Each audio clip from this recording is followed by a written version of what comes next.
Hello everyone, greetings of the day. Welcome back to the channel. मैं हूं doctor साहिल रॉय और आपका बहुत बहुत स्वागत है आपके अपने YouTube channel you commerce scholar में।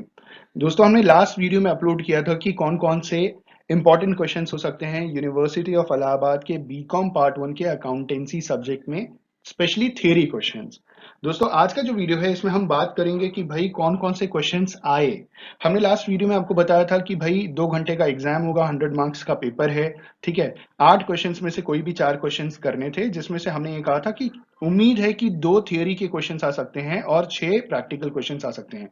यानी 2 क्वेश्चन करके आप 50 मार्क्स के आसपास आप अटेंड कर सकते हैं और उम्मीद कर सकते हैं कि 35 to 40 मार्क्स आपको उसमें मिल जाए, यानी पासिंग मार्क्स ही आपको थ्योरी में मिल जाए। ये मैं उन बच्चों की बात कर रहा हूँ जिनके लिए प्रैक्टिकल थोड़ा डिफिकल्ट था। लेकिन हुआ ये कि जो क्वेश्चन पेपर था उसमें 4 थ्योरी के क्वेश्चंस आ गए और 4 प्रैक्टिकल के क्वेश्चंस आ गए। यानी अगर आपका प्रैक्टिकल अच्छे से प्रिपेयर नहीं भी रहा होगा तो आपका आज का थ्योरी का जो पेपर था वो बहुत अच्छा गया होगा। थ्योरी के क्वेश्चन से ही आप इस एग्जाम को पास कर लेंगे। आपका एग्जाम कैसा हुआ कमेंट करके जरूर बताइएगा। अगले वीडियो को मिस मत कीजिएगा, क्योंकि अगले वीडियो में हम बात करेंगे बिजनेस लॉ के पास्ट ईयर इंपॉर्टेंट क्वेश्चंस की। वीडियो थोड़ा बड़ा हो सकता है या तो 2 पार्ट में आए, तो प्लीज उस वीडियो को मिस मत कीजिएगा, क्योंकि अगला पेपर आपका बिजनेस लॉ का ही है। आइए एक बार रिव्यू कर लेते हैं कि भाई क्या क्या क्वेश्चंस पूछे गए थे 2022 के इस एग्जाम में।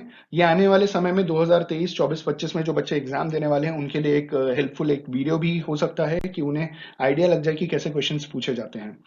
आइए शुरुआत करते हैं। यूजीएम 111 ये कोड था एग्जाम का। B Com part 1 examination 2022 accounting subject पहला पेपर था, पेपर फर्स्ट था। मैक्सिमम मार्क्स 100 के थे और 2 घंटे का एग्जाम था। इन्होंने बोला था कि कोई भी 4 क्वेश्चन अटेम्प्ट कर सकते हैं और सारे क्वेश्चंस जो चारों आप अटेम्प्ट करेंगे वो बराबर मार्क्स के होंगे। यानी 25 मार्क्स के चारों क्वेश्चंस हैं। 25 into 4 100 मार्क्स का आपका क्वेश्चन पेपर था। ठीक है, उसमें कोई एज सच ऑप्शनल नहीं था, आप कोई भी 4 क्वेश्चंस अटेंड कर सकते थे। जैसे पहला क्वेश्चन है थियोरेटिकल क्वेश्चन, वो था कि accounting standard increases the credibility of financial information. जो अकाउंटिंग स्टैंडर्ड्स है वो फाइनेंशियल इंफॉर्मेशन की क्रेडिबिलिटी को इंक्रीज कर देता है। ये एक स्टेटमेंट है। ठीक है, आपको स्टेटमेंट पे कमेंट करना था और ये इलाबोरेट करके बताना था कि the procedure for issuing accounting standards in India, कि भाई इंडिया के अंदर अकाउंटिंग स्टैंडर्ड्स को इशू करने के क्या प्रोसीजर हैं। तो ये 25 मार्क्स का पहला थियोरेटिकल क्वेश्चन था। अगला क्वेश्चन है हमारा क्वेश्चन नंबर 2, थ्योरी 25 मार्क्स। ये क्वेश्चन था हमारा, describe the features and principles of government accounting. मैंने इंपॉर्टेंट क्वेश्चंस में ये क्वेश्चन बताया था आपको। ठीक है, आपको फीचर्स और प्रिंसिपल्स बताना था गवर्नमेंट अकाउंटिंग का। तीसरा थियोरेटिकल क्वेश्चन था हमारा, what do you mean by amalgamation of companies. आप अमेलगमेशन ऑफ कंपनीज से क्या समझते हैं, ठीक है, क्या मतलब है इसका।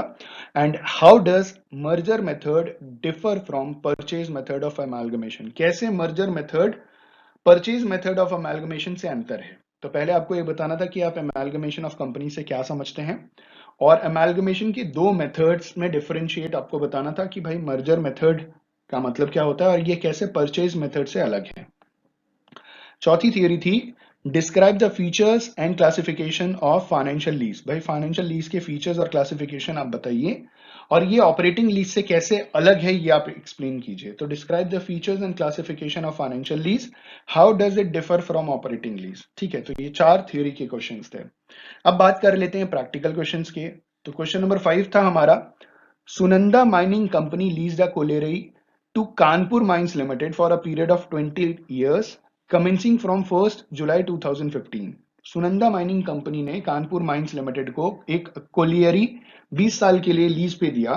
ठीक है, जो टाइम पीरियड शुरू हो रहा था 1 जुलाई 2015 से।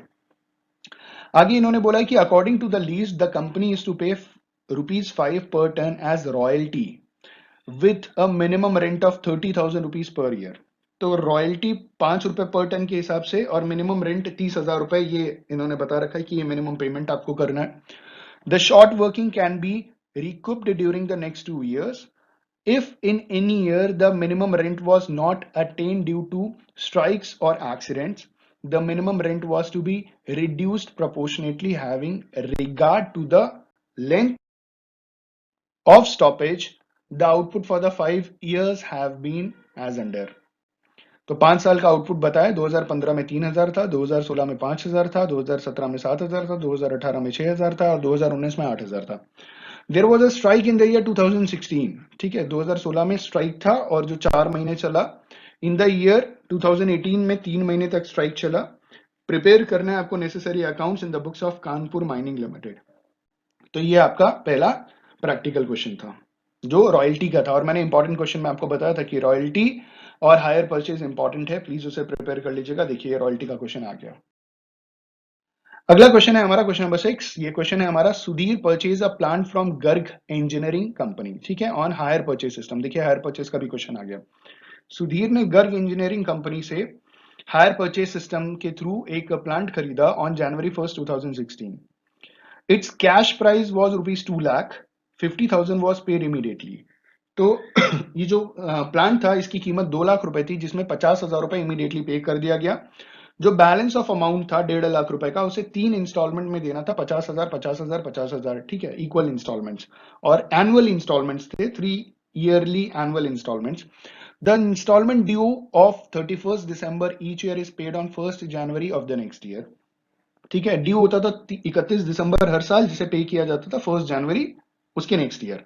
Vendor charges interest at the rate of 10% per annum. Vendor मतलब सेलर, वो इंटरेस्ट चार्ज करते थे 10% पर एनम के हिसाब से, और इंश्योरेंस का प्रीमियम लगता था 4% पर एनम के हिसाब से, in addition to the amount of installment from the purchaser. तो आपको क्या करना है, prepare necessary accounts in the books of hire vendor, ठीक है। तो नेसेसरी अकाउंट्स आपको प्रिपेयर करना है।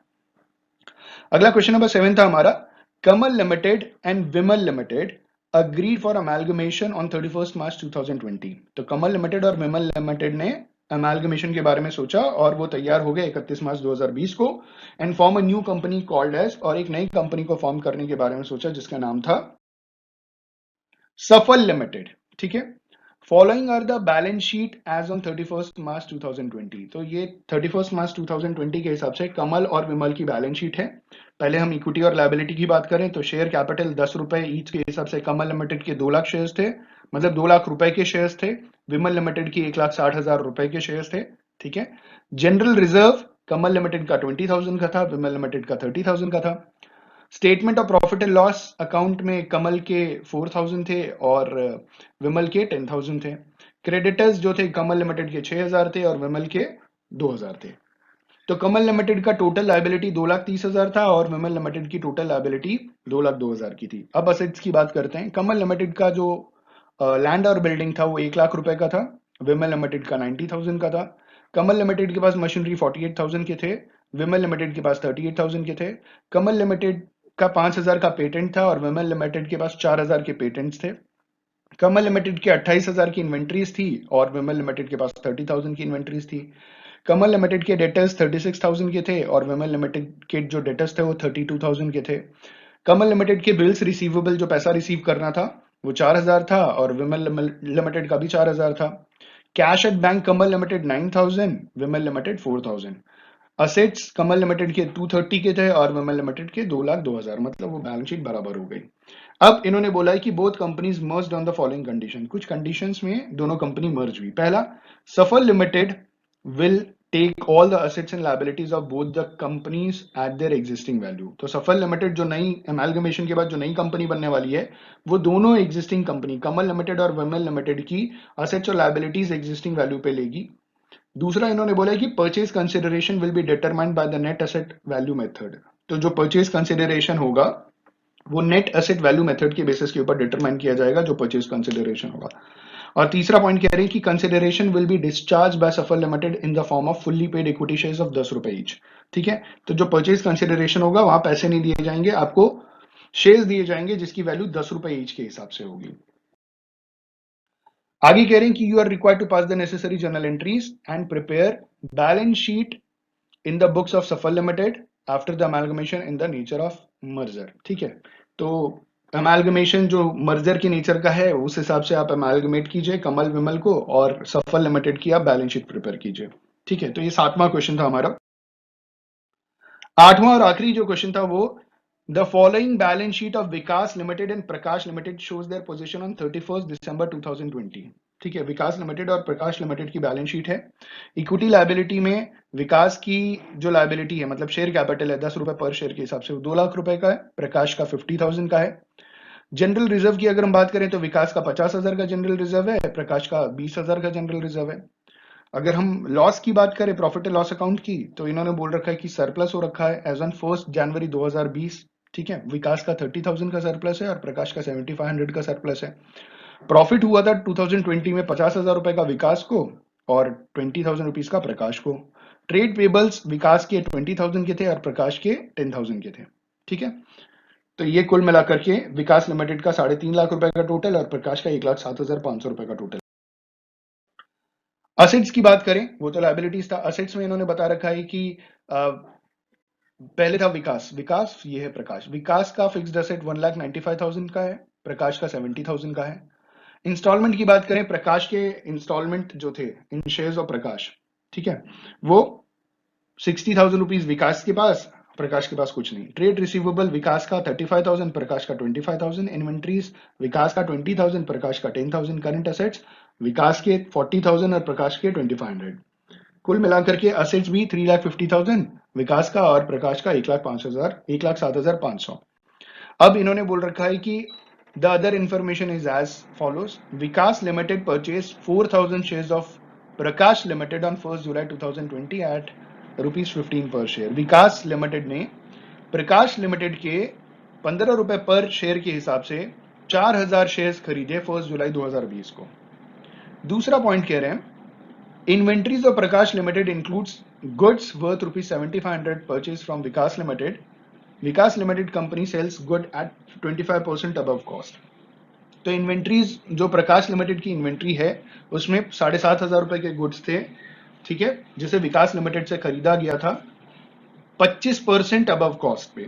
ठीक है, और लास्ट जो पॉइंट कह रहे हैं, trade payables of Prakash limited includes 5,000 rupees due to Vikas limited. तो जो ट्रेड पेबल है प्रकाश लिमिटेड का, उसमें 5,000 रुपए ड्यू है विकास लिमिटेड का। आपको क्या करना है, कंसोलिडेटेड बैलेंस शीट बनानी है एज ऑन 31 दिसंबर 2020 और अपनी पूरी वर्किंग दिखानी है। तो दोस्तों कुल मिलाकर के ये क्वेश्चन पेपर था, मैंने इंग्लिश में रीड कर दिया। इसके आगे ये आप देख पा रहे होंगे पेज नंबर 8 है, नंबर 9 में वही हिंदी में है, 10 में यही चीज है। तो मैंने ये आपको बता दिया कि भाई ये क्या क्वेश्चन पेपर पूछा गया था। बहुत ही इजी क्वेश्चन पूछा गया था, क्योंकि 4 क्वेश्चंस आपको अटेम्प्ट करने थे, 8 क्वेश्चंस पूछे गए थे, जिसमें 4 थियरी आ गए थे और बचे 4 में अमेलगमेशन पूछ लिया गया, रॉयल्टी पूछ लिया गया, हायर परचेज पूछ लिया गया। तो इजी क्वेश्चन पेपर था, ज्यादा डिफिकल्ट नहीं था। उम्मीद है आप सबके अच्छे मार्क्स आए होंगे। अगले वीडियो का वेट कीजिए, बहुत जल्दी अगला वीडियो आएगा जिसमें हम बिजनेस लॉ के इंपॉर्टेंट क्वेश्चंस डिस्कस करेंगे। आपका क्वेश्चन पेपर कैसा गया, आपका एग्जाम कैसा गया, कमेंट करके जरूर बताइएगा। On this note, thank you so much for watching this video. Have a good day and all the best for your examinations.